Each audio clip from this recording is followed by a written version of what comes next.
Every car you drive today has a black box recording everything.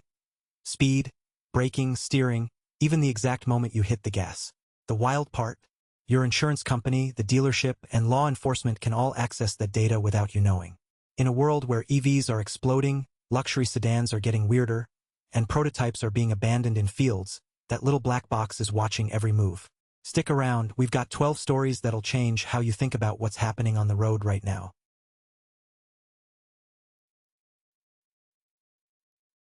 This week is all about transition. Luxury brands are making bold moves with radical designs and interior overhauls. Meanwhile, the EV revolution is accelerating globally, but not everyone's ready. Some manufacturers are pumping the brakes.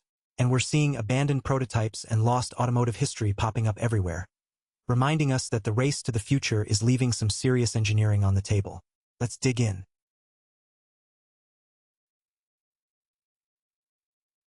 Genesis just got caught red-handed. A fully uncamouflaged GV90 prototype was discovered abandoned in a field alongside Lucid, Hyundai, and Audi test mules. The wild part? This thing has Rolls-Royce-style coach doors that open in opposite directions, a serious signal that Genesis is leveling up into ultra-luxury territory. The GV90 is Genesis's answer to vehicles like the Range Rover and Bentley Bentayga. Think 3 rows, premium everything, and price tags that'll make your eyes water. Finding it exposed means the car's design is basically public now, so expect official reveals very soon. What this tells us? Luxury SUV customers want drama and exclusivity, and Genesis is willing to bet big that a Korean brand can play in that sandbox just as well as the Europeans.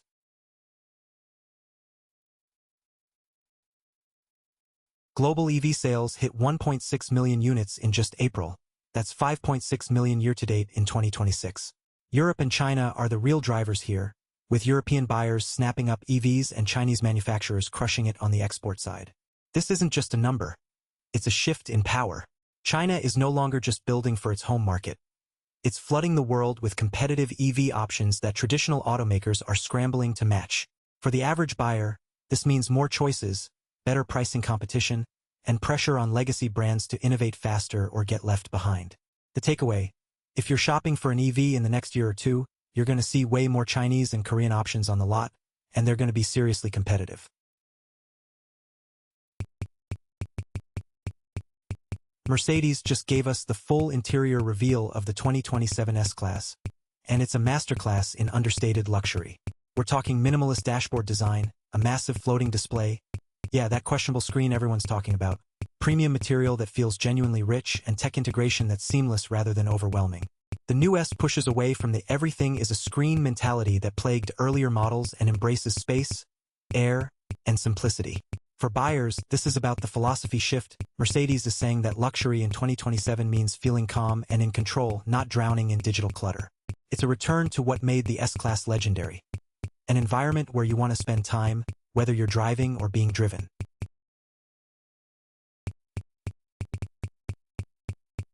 Someone took a classic Honda single-seater, ripped out the wimpy 400 cubic centimeters two-stroke engine, and shoved an 800 cubic centimeters Skidoo snowmobile engine in its place.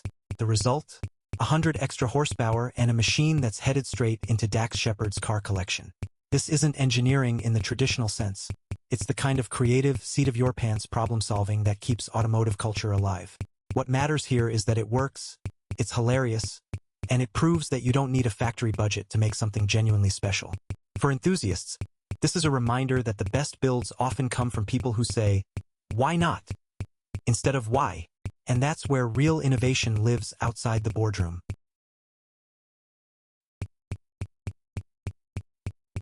The Drive took the 2027 S-Class out and came back asking a tough question.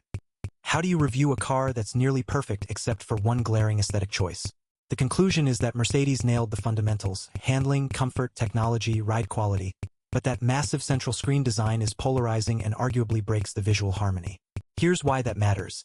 Even at $100K plus price points, there's no escaping the fact that automotive design is subjective, and sometimes marketing departments overrule design studios. For buyers shopping in this segment, the lesson is clear: test drive it yourself, because reviews can't fully capture whether you'll love or hate that display every time you get in. The S-Class is still the gold standard.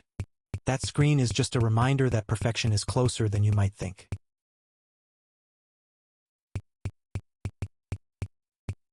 Kia is seriously considering an electric successor to the Stinger, the gorgeous, underrated performance sedan that built genuine goodwill for the brand. The holdup? Money, timing, or platform constraints? The story teases that there's one tiny matter holding it back. This is huge because it signals that Kia gets what made the Stinger special. It was fun, affordable, and unexpected from a brand that used to play it safe. An electric Stinger successor would compete directly with cars like the upcoming Porsche electric sedan, but at a fraction of the price. For enthusiasts, this is either the best news or the biggest tease of the week, because an EV performance sedan from Kia at accessible pricing would be genuinely disruptive. We need to know what's holding this back.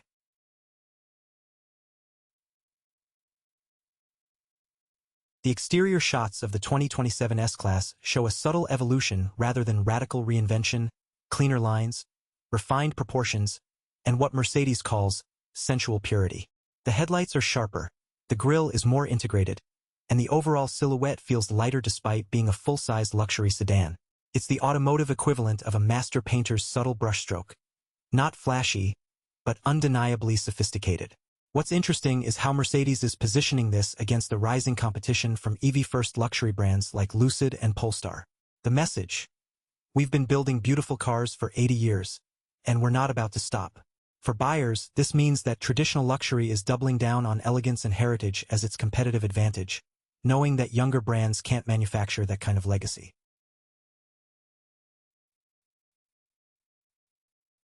Juniper Energy and Alstom Energy are deploying 500 megawatt-hours of sodium-ion battery storage across California.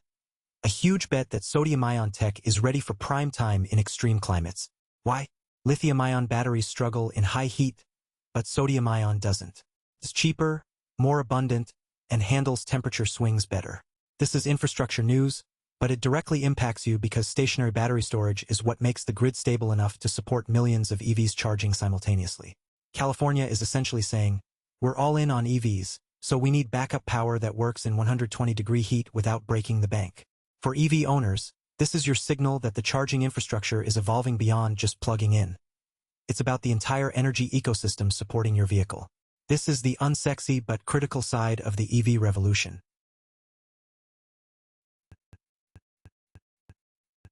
Renault dropped a concept beach cruiser that's basically the opposite of everything we've seen from EV designers for the last 5 years.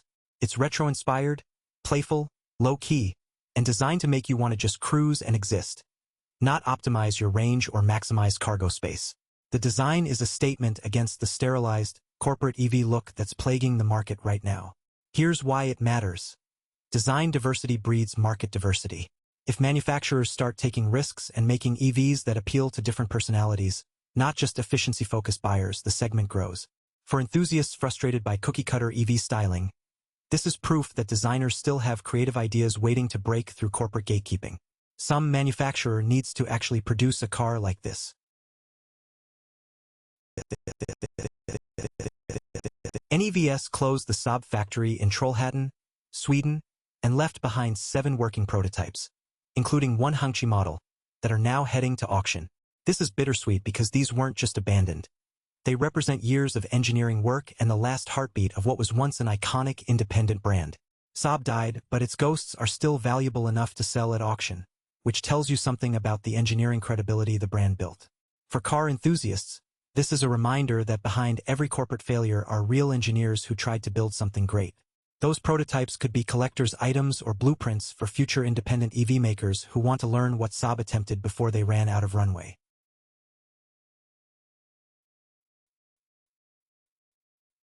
Car and driver's take is straightforward. This is a major facelift that refreshes the S-Class without abandoning what made it work. It's not a complete redesign. It's a recalibration by a brand that knows the formula is working. The refresh focuses on interior tech, exterior refinement, and subtle design updates that compound into a noticeably better experience. This is strategy, not accident.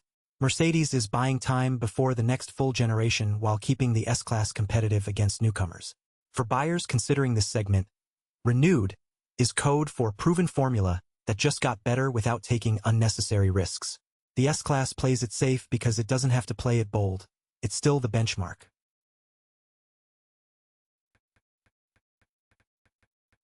Mazda just pushed back its first EV project by 2 years, which is basically admitting we weren't actually ready. This isn't a pivot. It's a confession that Mazda underestimated the engineering heavy lifting required to build a competitive EV from scratch. The company built its reputation on gas engines and driving dynamics, and pivoting to electric drivetrains requires a completely different skill set. For enthusiasts who love Mazda's handling and character, this delay is frustrating but honest. It's also a wake-up call that not every legacy automaker is equally prepared for the EV transition. Some will stumble, some will partner, some will eventually become afterthoughts. Mazda's choosing honesty over hype, which is respectable, but it also means they're conceding critical time to competitors who've already moved ahead.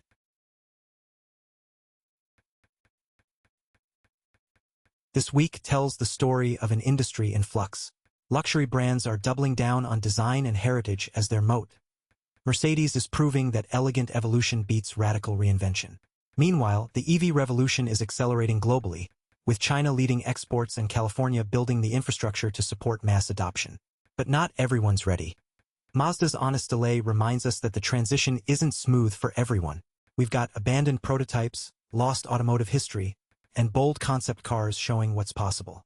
And through it all, that black box in every car is recording everything: your acceleration habits, your braking patterns, your real-world driving data that will shape the next generation of vehicles. The cars being designed and tested right now will know you better than you know yourself. That's the automotive future we're heading into.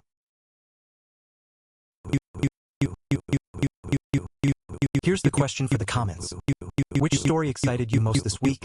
The Genesis coach doors, the Kia Stinger EVTs, or Renault's beach cruiser concept? Drop it below. New episodes of This Week in Cars drop every Thursday, so subscribe and hit the notification bell to catch next week's roundup. If you're serious about staying ahead of automotive news, join the ThrottleCode newsletter for the stories mainstream media misses.